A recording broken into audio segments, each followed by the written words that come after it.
Praise the Lord. கர்த்தருடைய வசனம் மகிமைப்படுவதாக. எஸ்ஏ தீர்க்கதரிசி புஸ்தகம் 40ஆம் அதிகாரம் 29வது வசனம். Isaiah chapter 40 verse 29. It gives strength to those who grow tired and increases the strength of those who are weak. சோர்ந்து போகிறவனுக்கு அவர் பலன் கொடுத்து சத்துவம் இல்லாதவனுக்கு சத்துவத்தை பெருக பண்ணுகிறார். அல்லேலூயா. இந்த 2025 ஆகஸ்ட் 1 ஆண்டவர் நம் எல்லோருக்கும் சொல்லுகிற ஒரு அழகான ஒரு ஜீவ வார்த்தை தான். அவர் பலன் கொடுக்கிறவராக இருக்கிறார். அவர் பலன் தருகிறார். சத்துவம் இல்லாதவர்களுக்கு சத்துவத்தை பெருக பண்ணுகிறார். எத்தனையோ நேரங்களில் சரீர சோர்வோடு நான் இருந்த காலகட்டத்தில் தேவன் பலன் கொடுத்த நேரங்கள் எத்தனையோ உண்டு. ஆயிரக்கணக்கான டைம் சொல்லலாம். எத்தனையோ ஜனங்கள் இன்று தடுமாறி கொண்டிருக்கும் போது கர்த்தரை நம்பி அவருடைய சமூகத்தில் காத்திருக்கிறவர்களை அவர் பலன் கொடுக்க தான் செய்கிறார். சிலர் ஊழியர்களை நம்புகிறார்கள், சிலர் விசுவாசிகளை நம்புகிறார்கள். அவர்களுக்கு வேண்டும் டிலே ஆகலாம். ஆனால் ஒருவரும் கெட்டுப்போகால் நித்திய ஜீவன் அருளும்படிக்கே அவர் நீடிய பொறுமையாக இருக்கிற என்று வேதம் தெளிவாக சொல்லுகிறது. சத்துவத்தை பெருக பண்ணுகிறார். இந்த வார்த்தை கேட்டுக்கொண்டிருக்கிற சகோதரனே சகோதரியே, ஆண்டவருடைய அன்பு வசனம் சொல்லுகிறது, He gives strength to those who grow tired. யாரெல்லாம் அந்த வார்த்தையில் சோர்ந்து போகிறார்களோ அந்த சோர்ந்து போகிற அந்த மனுஷனுக்கு அந்த மனுஷிக்கு கர்த்தர் பலன் கொடுக்கிறார். இந்த வார்த்தை கேட்டுட்ருக்கிற சகோதரனே சகோதரியே, எனக்கு யாருமே இல்லைன்னு நினச்சிட்ருக்கிறீங்களா? சப்போர்ட்டுக்கே யாருமே நினைக்கிறீங்களா? கவலைப்படாதீங்க. கர்த்தர் உங்களுக்கு பலன் கொடுப்பார். ஆண்டவர் உங்களுக்கு அற்புதம் செய்வார். அவர் உயிருள்ள தகப்பன். அவர் ஜீவனோடு தான் இருக்கிறார். அவர் நம்பி பாருங்க. சோர்ந்து போக வேண்டாம். எனக்கு சப்போர்ட்டுக்கு யாருமே இல்லைன்னு சொல்லி கலங்க வேண்டாம். சகோதரனே, கொஞ்சம் நீங்கள் ஆண்டவர் சமூகத்தை திரும்பி பாருங்கள். ஆரம்பத்தில் இருந்த அந்த அன்பை ருசி பார்க்க உடனே ஓடி வாங்க. அவருடைய சமூகத்தில் காத்துடுங்க. அவருடைய பிரசனத்தை சூழ்ந்து கொள்ளுங்க. தேவன் ஒரு பெரிய கிருபைகளை தருகிறார். யாரெல்லாம் சோர்ந்து போகிறார்களோ அவர்களுக்கு நான் பலன் கொடுப்பேன் என்று சொல்லுகிறார். ஆண்டவரை நான் மகிமைப்படுவதாக. அடுத்த ஒரு வாதத்தை சொல்லுகிறது, சத்துவம் இல்லாதவனுக்கு சத்துவத்தை பெருக பண்ணுகிறார். அன்பு சகோதரியே, உங்களுடைய வாழ்க்கையில் சத்துவமே இல்லை என்று சூழ்நிலை இருக்கிறீங்களா?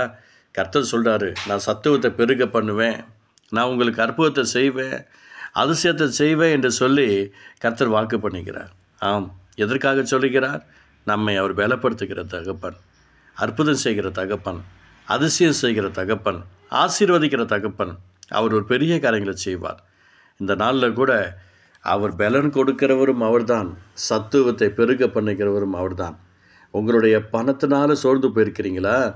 சரீரத்தில் மாத்திரை சாப்பிட்டு சோர்ந்து போயிருக்கிறீங்களா? மரண பயம் வந்துருச்சா? கவலைப்படாதீங்க. ஏசப்பா அற்புதம் செய்கிறவராக இருக்கிறார். ஒரு விசை ஒரு வீட்டுக்கு அவர் சென்றிருந்தார். அந்த வீட்டில் பயங்கர கூட்டம். அங்கே ஒரு திமிர்வாதக்காரனை தூக்கி கொண்டு வருகிறார்கள். அந்த மேல் திறப்பை உருவாக்கி கயிறை கட்டி அந்த மனுஷனை கீழே இறக்குறாங்க. அவர்களுடைய விசுவாசத்தை அவர் பார்த்து அந்த மனுஷனுக்கு அற்புதம் செய்கிறார். என் அன்பு சகோதரனே சகோதரியே, ஒருவேளை உங்களுடைய குடும்பத்தில் இருக்கிறவங்க ஜெபிக்காமல் இருக்கலாம், பாடாமல் இருக்கலாம், விசுவாசம் இல்லாமல் இருக்கலாம், துதிக்காமல் இருக்கலாம், அவங்க ஆண்டவருடைய அன்பை கொடுத்து அறியாமல் இருக்கலாம். கவலைப்படாதீங்க. அவங்க ஏஞ்சி போகிற அளவுக்கு பலன் இல்லாமல் இருக்கலாம். ஒருவேளை உங்களுடைய வாயின் வார்த்தைகள் அவங்களுடைய பெயர் இருக்கிறது. நீங்கள் யாருக்காக ஜெபிக்கிறீர்களோ அவர்களை கர்த்தர் பலத்தால் இடைக்கட்டப் போகிறார். சத்துவமில்லாத அவர்களுக்கு சத்துவத்தை பெருக பண்ண போகிறார். சோர்ந்து இருக்கிற அவர்களுக்கு கர்த்தர் பலன் கொடுக்க பிரியமாக இருக்கிறார். ஸ்ட்ரென்த் பண்ண பிரியமாக இருக்கிறார். நம்புறீங்களா? அன்னைக்கு இருந்த அதே ஆண்டவர் தான் இன்றைக்கி உயிரோடு இருக்கிறார். அன்னைக்கு அந்த வீட்டில் அவர் இருந்தார், தேடி போனாங்க. இன்றைக்கி நம்முடைய உள்ளத்தில் ஆண்டவர் இருக்கிறாரு. நீங்கள் ஜெபத்தை உள்ளே கொண்டு வாங்க, விண்ணப்பத்தை உள்ளே கொண்டு வாங்க, வேண்டுதலை உள்ளே கொண்டு வாங்க. தேவன் ஒரு அற்புதத்தை செய்வார். யாருக்கு ஜெபிக்கிறீங்களோ, யாருக்காக ஸ்தோத்திரம் பண்ணுறீங்களோ, யாருக்காக மன்றாடுகிறீர்களோ, இன்று ஒரு அற்புதத்தை காணப்போகிறீர்கள். சோர்ந்து போகிறவனுக்கு அவர் பலன் கொடுக்கிறார். சத்துவம் இல்லாதவனுக்கு சத்துவத்தை பெருக பண்ணுகிறார். அதுதான் ஐசியா சாப்டர் 40 verse 10 தெளிவாக சொல்லுகிறது. He gives strength to those who grow tired and increases the strength of those who are weak. ஆண்டோடைய நாம் மகிமைப்படுவதாக. இன்றைக்கி கர்த்தர் ஒரு அற்புதத்தை செய்ய பிரியமாக இருக்கிறார்.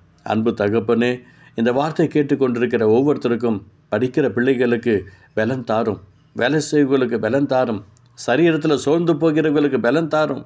மனதளவில் காயப்பட்டிருக்கிற ஒருத்துக்கு பலன் தாரும். சத்துவம் இல்லாதவர்களுக்கு சத்துவத்தை பெருக பண்ணும். ஆண்டவரே, நீர் பெருக பண்ணுகிற தகப்பன்.